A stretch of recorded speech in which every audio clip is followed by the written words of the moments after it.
Hey guys, and welcome back to another Jurassic World figure unboxing. It's nighttime, so I have to be a little quieter, but today we'll be taking a look at the old Dino Escape.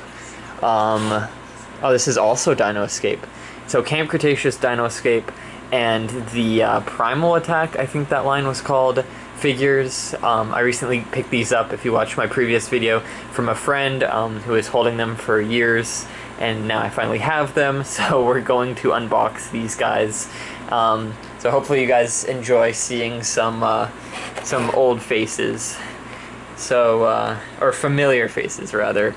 We got the Herrerasaurus, the Dimorphodon, the Spinoceratops, the Shilingosaurus. Yes, I know. Callivosaurus, Ornitholestes, and Dracorex.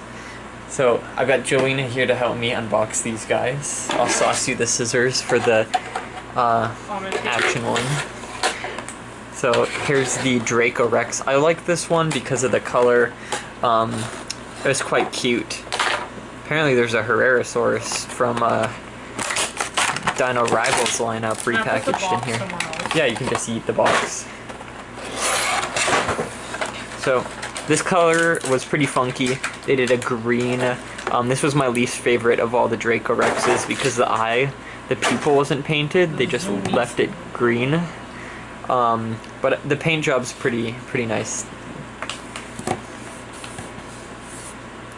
The Spinoceratops is also a fresh new species for its lineup. This one was a warm welcome to the roster. It's a smaller ceratopsian. I think this one's from like Mexico, New Mexico area, and it's like a smaller type of Triceratops. Not type of Triceratops, it's a ceratopsian.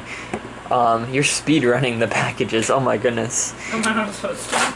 It's fine. The people watching want to see it come out of the package. That's the whole point. Oh my god. It's out of the package now, guys.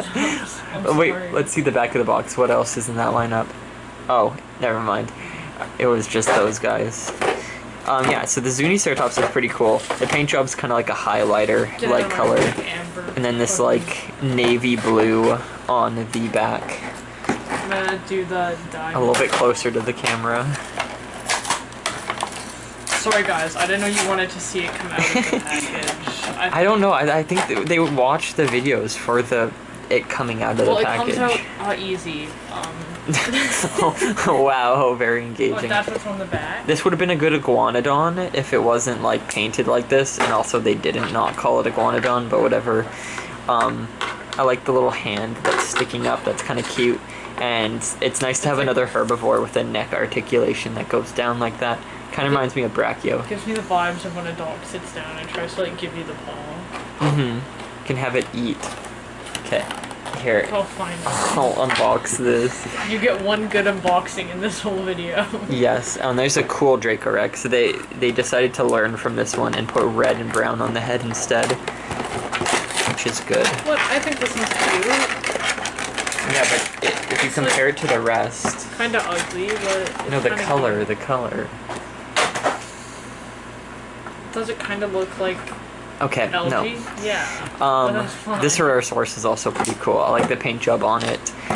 They did a really nice job with the grayish blue. And the color around the eye really highlights it, and I love that a lot. They also have that color on the bottom jaw and the neck, which is really nice. And they decided to put the tail colors on. These little stripes go halfway down the tail, which is perfect. Love when they paint the tail.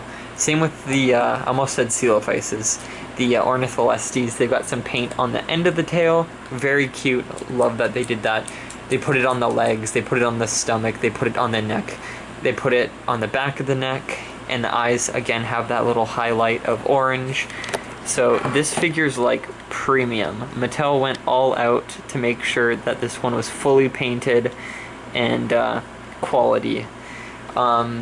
So this was like one of the last good lines, unfortunately. And I love the style of this little guy. Again, this would have been so cool if it was Coelophysis, because, like, could have two Triassic dudes, Herrerasaurus and Coelo, but no, Ornitholestes. Kind of sad they didn't go with the horn, like in Walking with Dinosaurs. Typical Dimorphodon with fresh color. I like the browns. The orange on the bottom of the wings kind of suits it very well. No paint on the back of the wings, though they did paint the little spade on the tail and the back, which is really nice. Love those stripes. And the head is fully decoed out. They even have like a red color kind of in there as well, which is really neat. I'm glad they went full detail on the paint with this one. One of the better Dimorphodon paint jobs, because they've got the back painted and the tail painted, and it's all like a solid paint, not airbrush. Even though the airbrush kind of fades on the tips, I think that really adds to the character of the paint job on that guy. What didn't I do? That guy. He has a little action feature. Wait, there we go. We just lost someone. No doubt. So, that one, oh, the color on the front. Here, I'll zoom in as you fidget with it, and I'll talk about it. So the orange on the front legs looks like it's wearing pants on the front of it. The little spikes are painted. Wore pants when he wore them like this. We clearly have the answer now. I'm glad they painted the beak. The plates have no paint. They also painted the... That's good. I'm glad they painted the spikes. It's like a Stegosaurus on steroids, but really tiny. Yeah, no, then really they cute. painted down the tail, which is nice. Exactly. Oh, they did. Oh my god. Okay, good. Mattel, real G for painting the tail. They have not been painting any tails for the Dominion lineup, and I've been so sad. So that's pretty quality. Oh, and then they also painted the little spikes. See, usually they sometimes hold off on painting spikes on Stegosaurus and Triceratops, so that's perfect. This little guy, one of the last of the painted Stegosaurs. R.I.P. And I think it's supposed to do this, and those little spikes are supposed to like spike anything beside it, but it would make more sense to do this, though it doesn't work the other way around for some reason. It only works this way. So they borrowed the Sauropelta feature, which is pretty neat. So this was a cute roster. I love the basic dinosaurs in these lineups, and I really miss when they did colors and species like this. Ooh. So hopefully sometime down the road we'll get another lineup like this. Who knows? But for now it's just like tons of new species and gimmicks. So I hope you guys enjoyed this little review. Leave a comment down below on which one of these guys is your favorite. Make sure to like and subscribe if you haven't already, and I'll see you all in the next video. Bye-bye.